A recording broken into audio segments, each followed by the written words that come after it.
بسم اللہ الرحمن الرحیم. السلام علیکم. آج 30 رمضان المبارک ہے. کل یکم شوال ہوگا اور کل عید ہوگی، لیکن آج ہی یعنی کہ 30 رمضان المبارک کے قرائن بتا رہے ہیں کہ کل کی عید کے دوران آنے والی چھٹیاں بہت سے لوگوں کے لیے خراب عید، یا کل کہہ رہے ہیں کہ کل کسی کے لیے عید مبارک نہیں ہونی. یہ بہت اچھا. یہ کون سے لوگ ہیں جن کے لیے عید مبارک نہیں ہونی؟ ہر وہ بندہ جو عمران خان صاحب کی محبت میں، عمران خان صاحب کی الفت میں، یا پروجیکٹ عمران خان کا آج تک جو حصہ تھا، ابھی تک جو حصہ ہے، اور جو عمران خان صاحب کے سے مالی فوائد اب یہ پھر وہ بڑی لمبی چوڑی بات ہے کہ یہ پروجیکٹ عمران خان اصل میں تھا کیا. لیکن ابھی تک جو ناعاقبت اندیش، یعنی کہ سر دیکھے کہ جو پروجیکٹ عمران خان کو چلانے والے تھے وہ لپیٹ کے بغل میں دے کے خان صاحب کی انہوں نے خان صاحب کو کر دیا فارغ.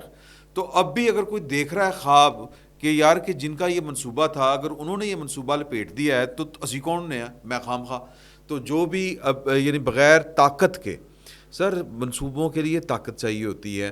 تو جو طاقتور لوگ ہیں، میں پہلے کہہ چکا ہوں کہ وہ پروجیکٹ عمران خان سے پیچھے ہٹ چکے ہیں. تو جو ان چیزوں کو نہیں سمجھ رہے تھے لوگ، وہ جوڈیشری میں بیٹھے ہوں، وہ سول بیوروکریسی میں بیٹھے ہوں لوگ، یا ایون جو نیچے بھی بیٹھے ہوئے تھے فوج کے اندر، وہ ان کی بھی عید خراب. ان کی عید خراب تو کیا، ان کے تو کافی 5-6 مہینے خراب گزر رہے ہیں. سب کے سب جو ہیں وہ گرفتار ہیں. وہ اسپیشل یونٹ ہے فوج کا، اس نے وہ گرفتار کیے ہوئے ہیں. اور وہ بھی گرفتار ہے جو ایک بہت بڑے افسر کا بہت بڑا افسر دماد یوں کہہ لیں، وہ بھی گرفتار ہے. اور یہ وہ مطلب تتلیوں والا ہے، کدی ایس پھولتے کدی اس پھولتے، یار میرا تتلیاں ورگا. تتلیاں والے سمجھتے نا. میں نے ذرا اشارتاً بات کی ہے، میں یہ بات کھول کے ابھی بیان نہیں کر سکتا. ایک معروف آدمی، اس کا معروف بہت بڑا افسر، اس کا ایک داماد جو کہ بہت بڑا افسر تھا بذات خود، وہ گرفتار ہے. اور وہ تتلیاں پکڑتا تھا، تتلیاں پھیلاتا تھا، سمجھ رہے بات، وہ بھی گرفتار ہے. تو باقی بھی لوگ گرفتار ہیں، لیکن جن کو لوگ سمجھ نہیں آ رہی تھی، اب ان کا جو ہے وہ پٹھا گیڑا چلنے والا ہے. میں بات تمہید ذرا زیادہ ہوگی، میں معافی چاہتا ہوں. دیکھیں بات یہ ہے کہ یہ جو ہے نا سپریم کورٹ، انہوں نے نا ایک سٹے آرڈر جاری کیا تھا من پسند یا لائک مائنڈڈ 8 ججوں نے. خود ہی بینچ بنایا، خود ہی آرڈر جاری کر دیا. اور آرڈر کیا تھا کہ وہ قانون جو بھی نہیں بنا، جب وہ بن جائے گا تو اس کے اوپر عمل درآمد نہیں ہوگا. کیسی فنکاری ہے. اور یہ کیوں تھا؟ کیونکہ اس کو کہتے ہیں وہ والا وجہ. یہ سپریم کورٹ کے چیف جسٹس اپنے باقی 8 ججوں کے ساتھ مل کے وہ والا وجہ جا رہے تھے جس کو میں یہاں پر بیان نہیں کر سکتا. تو جو گورنمنٹ ہے اس نے پارلیمان کی بات مانی. گورنمنٹ نے، پارلیمان نے ایک بل منظور کیا، صدر صاحب نے اڑونیاں ڈالی، لیکن اس کے باوجود سپریم کورٹ نے وہ جو آرڈر جاری کر دیا تھا کہ عمل درآمد نہیں ہوگا، نافذ العمل نہیں ہوگا، سپریم کورٹ کا وہ حکم پارلیمان نے ہوا میں اڑا دیا. اور Supreme Court practice and procedure bill باقاعدہ قانون بن چکا ہے. اس کا مطلب ہے کہ جسٹس بندیال صاحب کی بالخصوص اور باقی کے 7 لائک مائنڈڈ ججوں کی عید بالعموم سرغارت، اکارت چلے گی، اکارت پڑے گی، یا کہہ لیں خراب ہو گئی. اب وہ ان کی عید کے سر سیویاں کھان کے مزہ نہیں آئے گا. انہوں نے پھکیاں لگن گیاں، مرچاں لگن گیاں. سر وہ گوشت کھائیں گے، وہ پکوان طرح طرح کے کھائیں گے، ان میں ان کو نمک کا ذائقہ محسوس نہیں ہوگا، مرچ مسالہ محسوس نہیں ہوگا. مطلب وہ ہر آنے والے بندے سے وہ معانقہ ہوتا ہے نا، عید ملن پارٹیاں شارٹیاں ہو رہی ہیں، سر ان کی عید جو ہے اس کے سارے ذائقے ہو جانے خراب. کیونکہ اب اس کا مطلب یہ ہے اس بل کے آنے کا کہ سر جو جسٹس قاضی فائز عیسیٰ اور جسٹس طارق مسعود، یہ 2 جو ہیں، اور چیف جسٹس پاکستان، یہ کمیٹی ایک بنے گی اور یہ بینچ بھی وہی بنائے گی، سارا کچھ وہی ہوگا. تو اب سر مشکل میں آ گئے ہیں چیف جسٹس صاحب اور ان کے حواری جو متنازع جج ہیں، متنازع بینچ ہیں. تو اب میں اس کو تھوڑا سا فیل کریں. میں اس کو سمجھا نہیں پا رہا کہ ان کے اوپر کیا ٹوٹ رہی ہوگی قیامت کہ اے کی ہویا. وہ آ کے بیٹھیں گے، وہ جو فیصلہ فرض کریں زور زبردستی کریں گے نا کہ جی ہاں جی بیٹھیں جی اج کیس سننا 2 مئی نو، سر نہیں سن سکیں گے. سنیں گے تو اس فیصلے کو کوئی مانے گا نہیں، کیونکہ دو جج، اگر ایک جج اویلیبل نہیں چیف جسٹس، باقی دو جج بیٹھ کے بینچ بڑھائی جان گے، یہ فلاں کیس ہے بینچ وہ بن گیا. تو اب جو ہے وہ چیف جسٹس پاکستان کے جو اختیارات تھے وہ سپریم کورٹ آف پاکستان کو منتقل ہو گئے، جو آئین کی روح کے منافی تھے. وہ جس طرح چیف جسٹس پاکستان جو ہے نا کہ سر آپ ہی گان والے آپ ہی وجان والے، سمجھیں اس بات کو کہ آپ ہی کہنا یہ ہمارا اختیار ہے اور کوئی چیلنج نہیں کر سکتا، کیونکہ آپ اپنی ذات میں خود منصف ہیں، مدعی بھی ہیں، وکیل بھی ہیں، سارا کچھ آپ ہیں، آپ ہی گواہ، سارا کچھ آپ ہی فیصلے کری جا رہے ہو. ایک تو یہ ہوگی بات. اس کا مطلب یہ ہے کہ جسٹس عمر الطاف بندیال صاحب جب آئیں گے تو چھٹیوں کے بعد تو ان کو سپریم کورٹ بدلی ہوئی ملے گی. اب ان کے پاس وہ اختیار نہیں ہوگا. اگر وہ زور زبردستی، وہ اسی طرح کا بینچ ہوگا کہ ہم جو ہے نا یہ بیٹھک جس طرح کرتے ہیں، آج ویسے بیٹھک بھی ہوگی کہ ہم اناؤنس کر دیں کہ ہم سپریم کورٹ ہیں، یہ بینچ بالکل ٹھیک ہے، ہم نے بینچ بنا لیا، یہ ٹھیک ہے. یہ ہمارے بینچ کی جس طرح کوئی قانون کی نظر میں اوقات یا لیگلٹی یا جو ہے جس کو کہتے ہیں کہ اہلیت یا جائز ہونا، وہ یا کہہ لیں کہ ناجائز ہے جس طرح قانون کی نظر میں، اسی طرح عمر الطاف بندیال صاحب جو بھی بینچ بنائیں گے کلے بہ کے وہ ناجائز بینچ ہوگا. سر کیا خوبصورت ہے کہ ناجائز بینچ. ویسے تو متنازع بینچ کہہ رہے تھے، اب یہ بینچ بھی ناجائز ہوں گے جن کے فیصلے، جن کے احکامات جو ایگزیکٹو ہے، جو ریاست پاکستان کے دیگر ادارے ہیں ان کے اوپر ماننا جو ہے وہ فرض نہیں ہوگا. ہوں بہ کے کلے وجاندے رہن واجے جڑے بھی وجانے نے، وہ جڑے بھی جس بھی قسم دے واجے نے. تو یہ عید خراب ہو گئی. ایک تو میں یہ آپ کو بات بتانا چاہ رہا تھا. یہ بات میں نے بڑی لائٹ سے انداز میں، بڑی سادہ سے انداز میں کر دی ہے، لیکن یہ نہ بات اتنی لائٹ ہے نہ یہ بات اتنی سادہ ہے. یہ بہت بڑا گھمسان کا رن پڑ گیا ہے، بلکہ کہہ لیں کہ کہانی گئی مکت قلعہ گیا ٹھک. یہ ایک بہت بڑا کام پڑ گیا. اب اس پہ غور کرنا ہے آپ نے، جو میں آپ سے گزارش کرنے جا رہا ہوں. اب جب تک فل کورٹ نہ بیٹھے گی تب تک کوئی مسئلہ آگے نہیں بڑھ سکے گا. اگر یہ اس قانون کو آپ نے سیٹ اسائڈ کرنا ہے، اس کو نل اینڈ وائڈ قرار دینا ہے، تو پھر اس کے لیے بینچ جو بنے گا وہ وہی کمیٹی بینچ بنائے گی اس قانون کے مطابق، اور وہ بینچ جو ہے فل کورٹ کے اوپر مشتمل ہوگا آلموسٹ، اور یا کم از کم جو متنازع جج ہیں وہ اس میں 2-3 نہیں ہوں گے. تو پھر وہ بیٹھ کے اگر فیصلہ کرے گی کہ جی یہ عدلیہ کی آزادی اور آئین کے آرٹیکل 84 واٹس ایور جو بھی ہیں ان کی خلاف ورزی ہے، تو پھر یہ قانون جو ہے وہ ختم ہوگا. ویسے بھی وہ جو پہلا 8 رکنی بینچ کا فیصلہ تھا وہ بذات خود جسٹس رفیق ترڑ، مجھے یاد پڑتا ہے ایک کیس کے آتھر ہیں، اس کے مطابق، اور ڈاکٹر مبشر حسن کیس جو وہ این آر او کے خلاف لے کے گئے تھے کہ جی کہ یہ ایک این آر او آ رہا ہے، اس کو کل عدم قرار دیا جائے. تو لارجر ترین بینچ تھا، میرا خیال ہے کہ فل کورٹ ٹائپ ہی بینچ تھا، جسٹس افتخار محمد چوئی صاحب کی سربراہی میں. اس نے یہ قرار دیا تھا کہ جب تک قانون بن نہ جائے، یا قانون جو ہے اس کے خلاف سٹے نہیں ہو سکتا، قانون پر عمل درآمد نہیں روکا جا سکتا، قانون کو کل عدم تو کیا جا سکتا ہے، اس کو سٹے نہیں کیا جا سکتا، اس کے اوپر عمل درآمد روکا نہیں جا سکتا.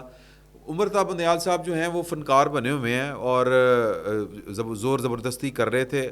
تو اب بھی وہ جو زور زبردستی کریں گے، اب سپریم کورٹ کے 2 موسٹ سینئر ججوں کے پاس ایک قانون، پارلیمان کا منظور کردہ ایک قانون ان کے ہاتھ میں ہوگا. ان کے پاس ایک اخلاقی جواز ہوگا کہ وہ چیف جسٹس پاکستان کا جو خواہشات پر مبنی جو ان کے احکامات اور جو فیصلے ہوتے ہیں ان کے سامنے وہ رکاوٹ کھڑی کر سکیں اور ان کو وہ ایسے کاموں سے روک سکیں. تو یہ ان کے پاس اخلاقی جواز بھی ہوگا اور قانونی جواز بھی ہوگا. دوسری کہ جو عید خراب ہونے جا رہی ہے وہ عمران خان صاحب کی اپنی عید خراب ہونے جا رہی ہے، کیونکہ آج بشرا بی بی نے کل 1 لاکھ روپے والا جرمانہ کروا کے لاہور ہائی کورٹ سے آج انہوں نے مراسلہ لکھ دیا بذریعہ اپنے وکیل وزیر اعظم پاکستان جناب شہباز شریف اور نگران وزیر اعلیٰ پنجاب جناب محسن نقوی صاحب کو، اور ان کو کہا ہے کہ جی کہ عدالتوں کے احکامات ہیں، آپ آپریشن نہیں کر سکتے. ہمارے پاس اطلاعات ہیں کہ آپ نے عدالتوں کے احکامات کی غلط تشریح کرتے ہوئے آپریشن پلان کر لیا ہے. تو عمران خان صاحب کی عید جو ہے وہ بھی مطلب کہہ لیں کہ انگاروں کے اوپر لوٹتے ہوئے، اور اذیت ناک سولی پر لٹکتے ہوئے گزرنی ہے کہ ہن بھی چھاپا پیا، ہن بھی چھاپا پیا. اچھا کیوں؟ وجہ کیا ہے؟ کتنا گھبرائے ہوئے کیوں ہیں؟ سر 15 ارب روپیہ ان کے گھر میں پڑا ہوا ہے، 15 ارب روپیہ. اور یہ بات ہم نہیں میں کہہ رہا، یہ فقیر، یہ اعجاز چودھری صاحب نے، آپ کو پتہ ہے نا انہوں نے کس طرح بات کی تھی کہ وہ 1 کروڑ روپیہ تو ملاقات کا ہے. اب پتہ نہیں کتنی ملاقاتیں، وہ دن میں کتنے کروڑ روپیہ کماتے تھے. اور جو ٹکٹ کے پیسے ہیں وہ 5 کروڑ روپیہ ٹکٹ کی فیس ہے. تو آج 297، تو مطلب یہ 15 ارب روپیہ کم از کم جو ہے وہ راؤنڈ اباؤٹ بنتا ہے جو ان کے گھر میں پڑا. اور سارے کا سارا جو ہے وہ کالا دھن ہے. اس کا چھاپا پڑ گیا، پولیس نے کہنا اوے اے کتوں آئے نے پیسے، اور اس کا جواب عمران خان صاحب کے پاس نہیں ہوگا. تو عمران خان صاحب کو یہ جو ہے نا ہسٹیریا، یہ جو ان کو بار بار دورے پڑ رہے ہیں نا، فٹس جس کو ہم کہتے ہیں، مرگی کے دورے، وہ اس وجہ سے پڑ رہے ہیں. دوسرا ایک خدشہ اور ہے کہ جی کہ وہ کوئی صفوف وغیرہ اگر پولیس پکڑ کے ان کو لے گئی، میرا نہیں خیال کہ یہ، میں تو ویسے بھی یہ سمجھتا ہوں کہ یہ ایجنسیوں کی رپورٹیں مجھے نہیں ٹھیک لگتی، کیونکہ ایک سپورٹس مین اور اتنا ہیلدی آدمی، ورزش کرنے کا شوقین، اور آپ ان کی ایج کے باقی ان کے ایج فیلوز دیکھیں، وہ سارے کے سارے ذوف کا شکار ہیں، بیماریوں کا شکار ہیں. عمران خان صاحب نے اپنے آپ کو فٹ رکھا ہوا ہے، اس طرح کا بندہ نشو میں نہیں پڑتا. لیکن بہرحال یہ ایجنسیوں کی رپورٹیں ہیں تو وہ ہوں گی، مجھے نہیں پتہ کہ وہ جیل جانے سے اتنا کیوں ڈرتے ہیں. تو بہرحال وہ ایجنسیاں کہہ رہی ہیں کہ جی کہ وہ کوئی ہے صفوف والا معاملہ، تو اس وجہ سے وہ ڈرتے ہیں کہ 3-4 دن بھی مجھے وہ چیز نہ ملی، کیونکہ چھٹیوں میں درخواست ضمانت وغیرہ کہاں پہ دیں گے، عدالتوں نے جو ہے وہ مطلب بند ہیں دروازے ان کے. تو نیا کیس کسی بھی قسم کا 3 دن بس عدالت، جب تک عدالتیں نہیں کھلتی 5 چھٹیاں ہیں. تو آج ایک تو آدھا دن آلموسٹ گزر گیا. تو مطلب اگر آج رات کو بھی پکڑتے ہیں تو وہ تو 3-4 دن میں وہ کم لگ جانا انہوں نے. تو یہ والی وہ باتیں کر رہے ہیں. تو مجھے تو زیادہ جو چیز لگتی ہے وہ جو وہاں پر کالا دھن پڑا، کیونکہ ان کے اوپر مطلب کہہ لیں کہ منی لانڈرنگ یا جو ہے وہ کالے دھن کا کیس، وہ بڑا خوفناک کیس ہے. اور پھر وہ کیمرے لے کے جائیں گے. یہ بھی میں آپ کو بات بتا دوں، اگر پولیس نے وہاں پہ چھاپا مارنا ہے تو وہ جہاں سے چھاپا انہوں نے سٹارٹ کرنا ہے اور گرفتاری تک اور برآمدگیوں تک ہر چیز ریکارڈ ہو رہی ہوگی. اور وہ جو ہے اس کے پھر وہ جو ہوتی ہے نا لیبارٹری ٹیسٹ، وہ فرانزک ٹیسٹ وغیرہ سب کچھ پکے پیری ہوگا کام. تو عمران خان صاحب کو یہ والے کہہ لیں کہ لالے پڑے ہوئے ہیں، اور اس وجہ سے بھی ان کی جو عید کی مزے ہیں یا عید کی چھٹیاں ہیں یا عید خراب ہونے جا رہی ہے، بلکہ خراب ہو گئی ہوئی ہے ان کی، کیونکہ عید سے پہلے ہی ان کو وہ لالے پڑے ہوئے تھے. اور آخری کسر جو رہ گئی تھی وہ ان کے جتنے پارٹی ورکر تھے، لیڈر تھے، وہ ٹکٹیں ملنے کے بعد وہ سناٹے پڑ گئے. پھر رات کو انہوں نے خطاب کیا اور پھر یو ٹرن لیا کہ یار کہ مجھے پتہ چلا کہ کچھ لوگوں کے ساتھ زیادتی ہو گئی ہے جیلوں میں، وہ جیلوں کہہ رہا ہوں، یہ عدالتوں کے چکروں میں پراپر وہ نہیں کر سکا، انٹرویوز وغیرہ نہیں کر سکا. تو جن کو لگتا ہے کہ ان کے ساتھ زیادتی ہو گئی ہے وہ واپس آئیں، میرے ساتھ آ کے اپیل شپیل کریں، یعنی کہ بار پھر ماحول لگے. اور پولیس اگر پکڑنے آئے تو وہ اندر سے پھر بم مارے جان، ہیومن شیلڈ ہو، ریزسٹنس ہو، تو میری گرفتاری کا عمل جو ہے وہ رک سکے. تو گرفتاری سے ڈرنے کی وجہ 15 ارب روپیہ کالا دھن، اور کالا دھن اگر پکڑا گیا تو عمران خان صاحب کو جیل اور نااہلی دونوں کی دونوں پکی، بلکہ میاں بیوی کو دونوں کو.